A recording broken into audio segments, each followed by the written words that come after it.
May I request Dr. Dhanani, may I request Dr. Anil Handa to chair the session, please? It's my proud privilege to invite Dr. Dhanani on the stage, and he'll be talking about the role of Leucocyte Research Use only parameters in suspecting and monitoring sepsis. He has more than 15 years of teaching experience and has about 8 publications in national and international journals. And he's currently the lab director and zonal head for Arogyam Sterling Acaris Laboratory, South Gujarat. Dr. Hiren Dhanani, all yours. Thank you, Mindray BLK Max Hospital, for inviting me. Thank you, Kshama, for giving me the responsibility of batting in slog overs. So, believe me, I won't take much time. My topic of discussion is role of leukocyte research parameters in suspecting and monitoring sepsis. Now, I won't go into the detail of the clinical aspect of sepsis progression, but the boxes placed above this slide represents progression of sepsis in a nutshell. In our study, we took clinically suspected cases of sepsis with positive blood culture by Bactec and PCT above 2 nanogram per ml. So total 334 patients met the criteria and we enrolled them in our study group. As a control group, we enrolled 466 subjects who came for comprehensive health check with all other biochemical and immunological parameters within normal range. Now, this is Mindray SF 3D cube graphics, already been covered by various speakers. We did our study in BC68 Plus series instrument, and it gives value of X, Y, Z coordinate for lymphocytes, monocytes, and neutrophils. We know that neutrophils and monocytes are the first line of defense. So in sepsis, changes in their size, shape, internal complexity, as well as nucleic acid content do take place. The neutrophils show increased phagocytic activity, cytokine production is increased, suppression of their apoptosis, along with increased release of newer neutrophils from bone marrow. Changes in monocyte also take place during sepsis, as mentioned by previous speakers. Basically, all these factors contribute to clusters of neutrophils and monocytes, which are placed slightly differently in 3D cube than the normal counterpart, altering X, Y, and Z coordinates slightly. And precisely that is what we wanted to study, along with other reportable parameters. Now, we used a variety of statistical tools to analyze our results, and one of them was receiver operating characteristic or ROC curve with calculated area under curve. We all know that range of AUC is between 0 and 1, 1 being perfect classifier. So, when we analyze the 9 position parameter, we found that nu Y has got the best correlation, followed by mono X, mono Y, nu X, and then nu Z. The mono Z and all 3 lymphocytic parameters did not show significant correlation. When we further analyzed, the finding of ROC, AUC were confirmed on further statistical analysis. Here we can see in this box and whisker plot the demarcation between control and sepsis group. In the lower box, we can see the mean values of each of these parameters. One thing we can notice that in sepsis, the standard deviation for most of or each of these parameters markedly increased, suggesting marked inter-patient variation. The p-value were quite significant, way less than 0.05 for each of these parameters. Now, based on Yoden index, the optimal cutoff for each of the parameters to suspect sepsis was decided. And based on that, sensitivity, specificity, positive predictive value and negative predictive value were calculated. Now, for example, since nu Y we got the highest correlation, at the cutoff of 4 to 8, nu Y alone could have diagnosed 266 out of 334 cases of sepsis, but at the same time, 92 cases from the control group also been diagnosed as sepsis. So 92 false positive. The sensitivity and specificity for nu Y was in the zone of 80%. The rest of the parameter showed sensitivity and specificity from 57 to 75%. We also evaluated few routine WBC parameters. We selected total leukocyte count, absolute eosinophil count, as we know that in sepsis, eosinophilia is a known phenomenon, even in adult also. immature granulocyte count, which is also a reportable parameter, and neutrophil lymphocytic ratio to include both neutrophilic and lymphocytic representation. As we can see from ROC curve, NLR was the best correlating parameter, better than all the CPDs, followed by IMG, then total leukocyte count and absolute eosinophil count. Again, the findings of ROC curve were confirmed on further statistical analysis, and all the parameters showed high degree of correlation between case and control group with p-value way less than 0.05. The cutoff for each of these parameters again decided based on Jordan index. The NLR, for example, was the best correlating parameter, and at cutoff of 3.25 was a very good marker to differentiate between these two groups. At 3.25, it could detect 308 cases of sepsis, while 34 cases from the control group also showed positivity.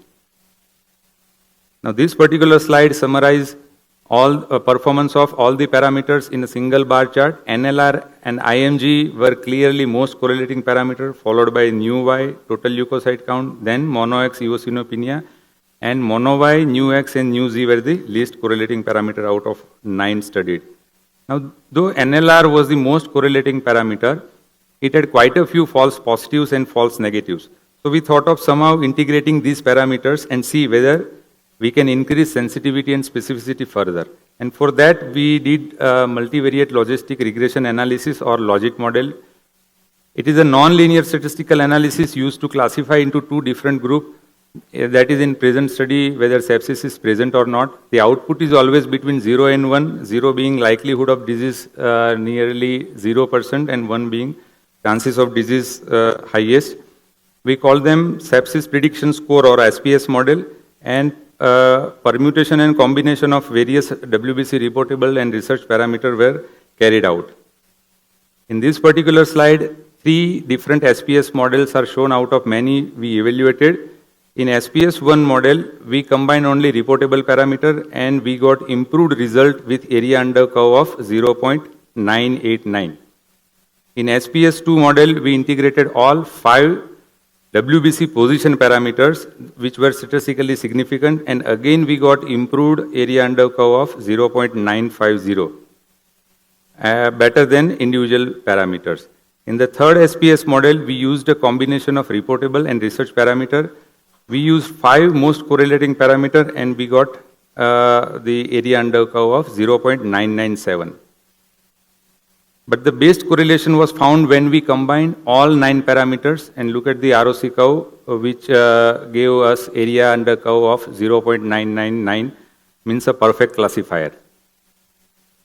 At the cutoff of 0.5, this particular model could detect 330 out of 334 cases of sepsis, and at the same time only 4 false positives.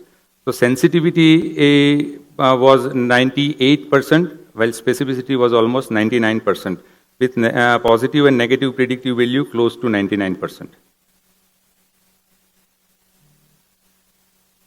This bar chart shows that the calculated SPS was a clear winner amongst all parameters we studied. Now, we assessed the utility of SPS in some of our cases. This particular patient is our regular patient who is a known case of CLPD, got septicemia due to Klebsiella pneumoniae. He was admitted on 21st of January in ICU for sepsis. The upper 4 rows represent his hematology data from his prior visits to our lab. Lower 2 rows show his follow-up data after getting discharged. His PCT and CRP levels were very high during his period of hospitalization. When we applied the SPS calculation on all his data, this was the result.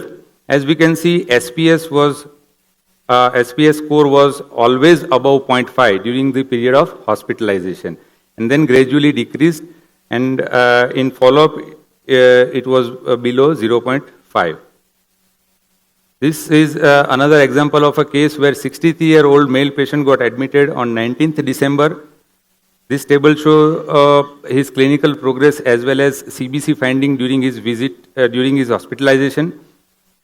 The first row shows the result of his clinical data almost a year back. So we can consider it as a baseline data. Then he got admitted for sepsis on 19 December last year, got shifted to ward on 27 December as his clinical condition improved.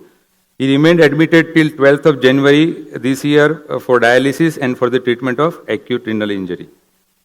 Again, when SPS calculation was applied, we can see that for the initial period of sepsis, SPS remained pretty high and then started falling gradually, returning to baseline, and then never went up, even during his period of hospitalization and for the treatment of dialysis.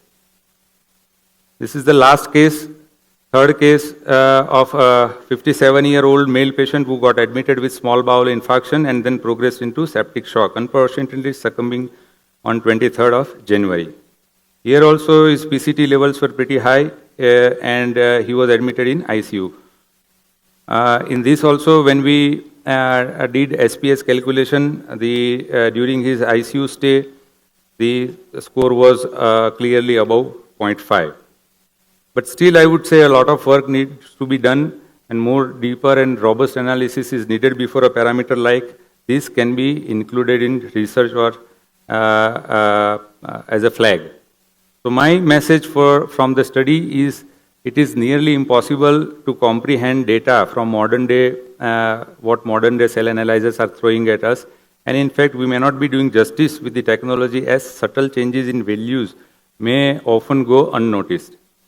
So use of data science, AI-based model in objective analysis can definitely help us, as well as clinician in patient management.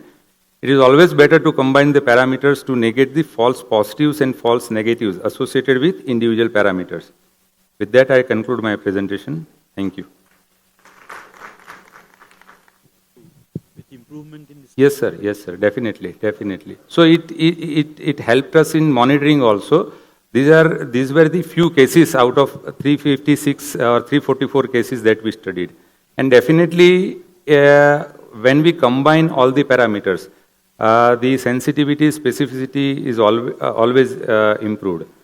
In fact, I wanted to show a few cases of CML also, where this SPS, this particular model failed, because in all CML cases, the score was nearly 1. But when we applied that particular model, which included only cell population data, and that worked wonderfully well. Without sepsis. Just CML. Because obviously the total count that we included, NLR that we included, and IMG that we included were clearly above here. Yes. But then when cell population data of those 5 significant parameters, when we applied that model, that worked perfectly well. Very interesting, very nice presentation. Yes. Thank you. Appreciate it. That's really compelling data. In fact, something to take back and probably work on. Yes. We'll also try to work on this and see how it pans out in our center as well. Yes, sir, but then combining multiple parameters will always be very helpful. Yeah. Thank you. That was really nice presentation. Anybody else has any questions? I guess no further questions. Thank you very much. Thank you, sir.